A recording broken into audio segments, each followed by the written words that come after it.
ପ୍ରେରକ ପ୍ରସଙ୍ଗ ଗୋଟିଏ ପାହାଡ଼ିଆ ଗ୍ରାମରେ ଗୋଟିଏ ଭୋଲି ଭାଳି ଛେଳି ରହୁଥିଲା। ସେ ବହୁତ ସରଳ ସ୍ୱଭାବର ଥିଲା ଏବଂ ସମସ୍ତଙ୍କର କଥାକୁ ବହୁତ ସହଜରେ ମାନି ଯାଉଥିଲା।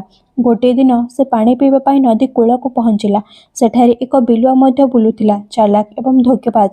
ବିଲୁଆ ଛେଳିକୁ ଦେଖିଲା ଏବଂ ଭାବିଲା, ଯଦି ତାହାକୁ ଧୋକା ଦେବି ତ ସହଜରେ ମୋର ଭୋଜନ ହୋଇଯିବ। ସେ ମିଠା ସ୍ୱରରେ କହିଲା, ଆରେ ଛେଳି ଭଉଣୀ, ନଦୀର ଆରପାରିରେ ଘାସ କେତେ ନରମ ଏବଂ ମିଠା ଅଟେ। ତୁମେ ସେଠାକୁ ଗଲେ ଆଉ ଫେରି ଆସିବାକୁ ଚାହିଁବ ନାହିଁ। ସେ ବୁଝିବିଚାର ନ କରି ପଚାରିଲା, କିନ୍ତୁ ନଦୀ ତ ବହୁତ ଗଭୀର ଅଟେ, ମୁଁ କେମିତି ପାର କରିବି? ବିଲୁଆଟି ମିଛ କହିଲା, ଏବେ ଏବେ ପାଣି କମ୍ ହୋଇଯାଇଛି।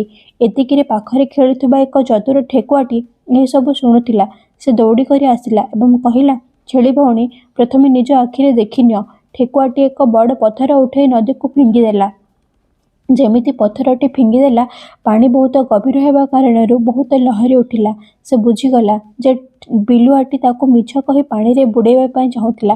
ସେ ଠେକୁଆକୁ କହିଲା, ଧନ୍ୟବାଦ ମିତ୍ର, ଯଦି ମୁଁ ତୁମର କଥା ଶୁଣି ନଥାନ୍ତି ତ ଆଜି ସଙ୍କଟରେ ପଡ଼ିଯାଇଥାନ୍ତି। ବିଲୁଆଟି ଲଜ୍ଜାରେ ସେଠାରୁ ଚାଲିଗଲା। ଶିକ୍ଷା, ମିଠା କଥାରେ ତୁରନ୍ତ ଭରସା କରନ୍ତୁ ନାହିଁ। ନିର୍ଣ୍ଣୟ ସବୁବେଳେ ବୁଝି ବିଚାରି ନିଅନ୍ତୁ, କାରଣ ଭଲର ରୂପ ନେଇ ମଧ୍ୟ ଧୋକା ଲୁଚିକି ରହିଥାଏ।